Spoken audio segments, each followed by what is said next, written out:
جو کل مسئلہ پوچھا گیا تھا اب اس کی وضاحت سن لیں۔ مسئلہ یہ تھا کہ اگر خاوند کا انتقال ہو گیا ہے، اگر خاوند کا انتقال ہو گیا ہے تو کیا خاوند کے انتقال کے بعد اس کی بیوی اس کو غسل میت دے سکتی ہے یا نہیں دے سکتی؟ پھر اس کا دوسری بات کہ اگر عورت انتقال کر گئی ہے، اگر عورت انتقال کر گئی ہے تو کیا عورت کے انتقال کے بعد اس کا خاوند اس کو غسل میت دے سکتا ہے یا نہیں دے سکتا؟ اب اس کی وضاحت سن لیں۔ سب سے پہلی بات تو یہ ہے کہ اگر عورت کا انتقال ہوا ہے، کیا ہوا ہے؟ عورت کا انتقال ہوا ہے، تو خاوند ہے وہ اس کو غسل نہیں دے سکتا۔ سمجھ آ گئی جی؟ اگر عورت انتقال کر گئی ہے تو عورت کو اس کا خاوند غسل نہیں دے سکتا، لیکن اگر خاوند کا انتقال ہوا ہے، اگر خاوند مر گیا ہے تو اس کی بیوی اگر اس کو غسل دینا چاہے تو دے سکتی ہے۔ سمجھ آئی بات کی؟ اب اس کی وضاحت سن لیں آپ۔ یہ جو کہا گیا ہے نا کہ مرد عورت کو غسل نہیں دے سکتا، وجہ کہ جیسے ہی عورت کا انتقال ہوتا ہے مرد اور عورت کا رشتہ ختم۔ عورت کا انتقال ہو گیا ہے، عورت کے انتقال کے بعد مرد اس کی عدت نہیں گزارتا۔ جیسے ہی عورت کا انتقال ہوتا ہے عورت اور مرد کا تعلق آپس کے اندر ختم ہو جاتا ہے، اور عورت کے مرنے کے بعد جو خاوند ہے اس کا غسل دینا تو بڑی دور کی بات ہے۔ جب وہ اس کی جناب زوجہ جناب اس کی میت پڑی ہوئی ہے تو اس کے جسم کو بھی وہ بغیر کپڑے کے ہاتھ نہیں لگا سکتا۔ سمجھ آ گئی سب کو جی؟ اگر عورت کا انتقال ہو گیا ہے تو مرد جو ہے اس کی میت بغیر ہاتھ بھی نہیں لگا سکتا، دیکھ سکتا ہے، اس کے جنازے کو اٹھا سکتا ہے، اس کو قبر کے اندر اتار سکتا ہے۔ ہمارے ہاں کیا رواج ہے کہ جناب اس کی بیوی مری ہے لہٰذا اب یہ اس کے قریب ہی نہ آئے، اس کو کندھا بھی نہ دے، اس کو قبر بھی نہ اتارے، تو یہ ہماری اپنی بنائی ہوئی باتیں ہیں، اس کا شریعت مطہرہ سے کوئی تعلق نہیں ہے۔ اسلام یہ کہتا ہے کہ اگر خاوند کا بیوی کا انتقال ہوا ہے تو پہلی بات مرد اس کو غسل نہیں دے سکتا۔ کیوں؟ وجہ اس کی کیا ہے کہ جیسے ہی اس کی بیوی مری ہے اب اس کا نکاح اس سے کیا ہے جی؟ ٹوٹ گیا ہے، لہٰذا اب وہ جو جناب مرد ہے اب اس کو غسل نہیں دے سکتا۔ اب دوسری بات، لیکن عورت جو ہے وہ مرد کو غسل دے سکتی۔ وجہ اس کی کیا ہے؟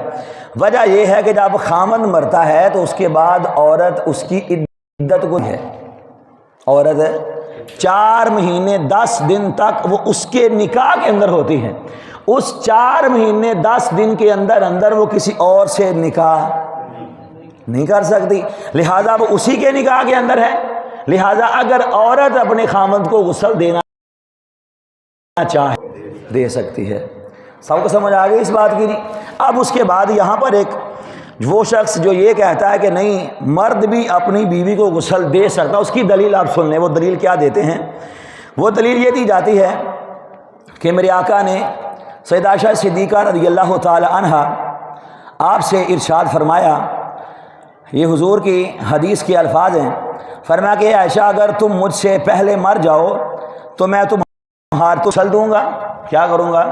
تمہیں غسل دوں گا اور کفن دوں گا، اور کفن۔ سمجھ آ گئی؟ یہ دلیل دی جاتی ہے کہ حضور نے یہ فرمایا تھا کہ اے عائشہ اگر تمہارا انتقال ہو جائے تو میں تمہیں کیا کروں گا؟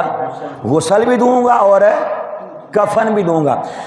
اور اللہ ہے مسند امام احمد بن حنبل، کتاب کا نام بولیے کیا ہے جی؟ مسند امام احمد بن حنبل۔ پھر بولیے گا مسند امام احمد بن حنبل۔ ایک طرف یہ حوالہ کوٹ کیا جاتا ہے، اب اسی حدیث کو امام بخاری نے بھی بیان کیا ہے، اسی حدیث کو امام بخاری نے صحیح بخاری کے اندر بیان کیا ہے، اور امام بخاری نے جب بیان کیا تو آپ نے کہا کہ آپ کا فرمان تھا کہ عائشہ اگر تمہارا مجھ سے پہلے انتقال تو میں تمہیں کفن دوں گا، کیا کروں گا؟ اس میں غسل دینے والے الفاظ موجود نہیں ہیں. سمجھ آگے سب کو جی؟ تو جب ایک طرف صحیح بخاری کے الفاظ ہیں اس کا حکم ہے اور ایک طرف کسی اور کتاب کا حکم، حدیث کے اندر جو صحیح بخاری کے الفاظ ہوں گے وہ زیادہ قابل اعتبار ہوتے ہیں باقی کتب کی نسبت کے ساتھ. لہٰذا یہ دلیل امام بخاری کی حدیث ہے. آپ نے فرمایا کہ میں تمہیں کیا کروں گا؟ کفن دوں گا. اس حدیث میں غسل کا ذکر موجود نہیں ہے. اس لیے ہمارا احناف کا یہ موقف ہے کہ جناب مرد اپنی بیوی کو غسل نہیں دے سکتا. اب اس کی ایک اور وجہ بھی سن لیں. اگر یہ خیال کیا جائے کہ نہیں یہ حدیث جناب بالکل ٹھیک ہے اور حضور نے فرمایا ہے کہ میں جناب سیدہ عائشہ کو غسل دوں گا، کیا کروں گا؟ اب اس کی وجہ بھی سن لیں. آپ آج کسی بندے کی بیوی مرتی ہے تو اس کی جناب کسی کا خامد مرتا ہے، سوری، ٹھیک ہے، تو اس کے بعد اس کی جو بیوی ہے وہ آگے نکاح کر سکتی کہ نہیں کر سکتی؟ کر سکتی ہے. لیکن جو حضور کی شان ہے، جو میرے آقا کا مقام ہے کہ میرے آقا کے انتقال کے بعد بھی حضور کی زوجہ کے ساتھ کسی اور کا نکاح نہیں ہو سکتا.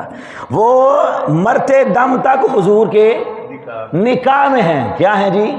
حضور کے نکاح میں ہیں. میرے آقا کے وصال کے بعد بھی پوری امت کو حکم ہے کہ کوئی بندہ بھی حضور کی زوجہ کے ساتھ دوبارہ نکاح نہیں. فرمایا وہ تمہاری مائیں ہیں. کیا ہیں؟ تو یہ حضور کا خاصہ ہے. یہ حضور کا خاصہ اگر آپ نے یہ فرمایا بھی ہے تو ہم اس کو عام امتی پر اس کو لاگو نہیں کر سکتے ہیں. کیوں؟ اس لیے کہ حضور کے انتقال کے بعد آپ کی جو زوجہ ہے اس سے کسی اور کا نکاح نہیں ہو سکتا ہے. لہٰذا وہ مرنے بھی آپ کے نکاح کے اندر موجود ہے. اس لیے حضور کا یہ فرمان ہے. لیکن آج کل اگر دیکھا جائے تو ہر بندے کے لیے یہ اختیار موجود نہیں ہے. لہٰذا مرد جو ہے وہ اپنی عورت کو غسل نہیں دے سکتا. سب کو سمجھ آ گئی اس مسئلے کی جی؟ لیکن کی میت کو کندھا دے سکتا ہے، اس کو قبر کے اندر بھی اتار سکتا ہے. ایک یہ خیال پایا جاتا ہے کہ اگر عورت مری ہے، کیا ہے جی؟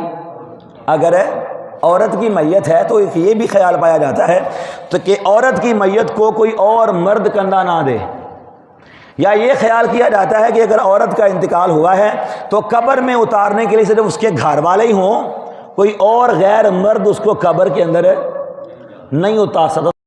تو یہ ہمارا گھڑا ہوا ہے، اس کی بھی شریعت نے کوئی قید نہیں لگائی ہے. کئی میت کو کندھا دینا، اس کو قبر میں اتارنا، یہ سب کے لیے بولیے کیا ہے؟ جائز ہے، چاہے اس کے گھر والے ہیں یا گھر والے نہیں ہیں. سب کو سمجھ آگے جی؟ اگر کسی کے ذہن میں کوئی سوال ہو تو وہ مجھ سے اس کے بارے میں پوچھ سکتا ہے. ہاں جی، میں دسنا یہ خیال ہے کہ جہے بندے نے میت نو دیتا ہے، کی دیتا ہے؟ جہے بندے نے میت نو غسل دیتا ہے، لہٰذا اب ہوں اوتے بھی لاگو ہو گیا ہے کہ وہ اپنے کپڑے بھی بدلے، ہاں جی دسیا بھی ہے، اور غسل بھی کرے. لہٰذا یہ شریعت مطہرہ دا قانون نہیں ہے، یہ ساڈا اپنا ہی قانون ہے. ٹھیک ہے، شریعت مطہرہ دے اندر یہ چیز لازم نہیں ہے. جس بندے نے میت نو غسل دیتا ہے وہ اوپر غسل دینا بعد جو غسل کرنا فرض نہیں ہے. سمجھ آ گئی جی؟ جس بندے نے میت نو غسل دیتا ہے، غسل میت دوان تو بعد جس بندے نے غسل دیتا ہے وہ اوپر غسل کرنا فرض نہیں ہے. اگر وہ کر لے یا وضو کر لے وہ اپنی مرضی ہے کرنا، انہوں اسی لاگو دے اوپر نہیں کر سکتے ہیں. جی سب سمجھ آ گئی اس مسئلے دے جی؟ اب ایک اور مسئلہ ہے روزے کے بارے میں، آخری وہ سن لیں کہ کیا اگر کسی انسان کو روزہ بھول گیا ہے اور اس نے بھول کے کچھ کھا پی لیا ہے تو کیا اس کا روزہ ٹوٹے گا یا نہیں ٹوٹے گا؟ اس کے بارے میں سن لیں. اگر کسی بندے کو یاد نہیں رہا اور اس نے جناب کھانا کھا لیا ہے، پانی پی لیا ہے، اس کے سامنے کھانا پڑا ہوا ہے، اس کو یاد ہی نہیں، وہ کھائی جا رہا ہے، تو جب تک اس کو یاد نہیں آ رہا تب تک جو کھائے گا اس کی معافی. لیکن جیسے ہی اس کو یاد آ گیا ہے اس نے فوراً سے وہی لقمہ ادھر، وہی پانی کا گھونٹ وہیں پر، اس کے بعد اس نے کچھ کھانا پینا نہیں ہے. سمجھ آگے سب کو جی؟ اگر کسی کو بھول گیا تھا کہ میں حالت روزہ کے اندر ہوں، اس نے کھا لیا ہے، اس نے پی لیا ہے، جب تک یاد نہیں ہے تب تک اس کی معافی ہے. لیکن جیسے ہی یاد آ گیا ہے،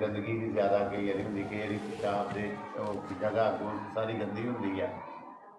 ਔਰ ਘਰਾਂ ਦੇ ਵਿੱਚ ਨਹਾਉਣ ਦਾ ਵੀ ਤਕਰੀਬਨ ਹਰ ਘਰ ਹੀ ਇੰਤਜ਼ਾਮ ਹੈ। ਇਹ ਮਸਜਿਦ ਦਾ ਜਿਹੜਾ ਤਹਾਰਤਖਾਨਾ ਜਾਂ ਗੁਸਲਖਾਨਾ ਨਹਾਉਣ ਵਾਲਾ ਜਾਂ ਵਜ਼ੂ ਆ, ਮਤਲਬ ਇੰਤਜ਼ਾਮਾਤ ਹੁੰਦੇ ਹੀ ਆ ਵੀ ਮੁਸਾਫਿਰ ਵੀ ਆ ਸਕਦੇ ਆ, ਆਪ ਵਾਲੇ ਹੁੰਦੇ, ਮਤਲਬ ਬੱਚੇ ਪੜ੍ਹਨ ਵਾਲੇ ਹੁੰਦੇ। ਸਾਡੇ ਬਹੁਤ ਸਾਰੇ ਲੋਕ ਜਿਹੜੇ ਜਾਣ ਬੁੱਝ ਕੇ ਘਰ ਦਾ ਸਭ ਕੁਝ ਛੱਡ ਕੇ ਮਸਜਿਦ ਦੇ ਜਾ ਕੇ ਨਹਾਉਣਾ ਪਸੰਦ ਕਰਦੇ ਆ, ਮਸਜਿਦ ਦੇ ਵਾਸ਼ਰੂਮਾਂ ਨੂੰ ਇਸਤੇਮਾਲ ਕਰਦੇ ਆ, ਜਦ ਕਿ ਘਰ ਦੇ ਵਾਸ਼ਰੂਮ ਮਸਜਿਦ ਵਾਲਿਆਂ ਨੂੰ ਸਾਫ਼ ਵੀ ਨੇ, ਅੱਛੇ ਵੀ ਨੇ।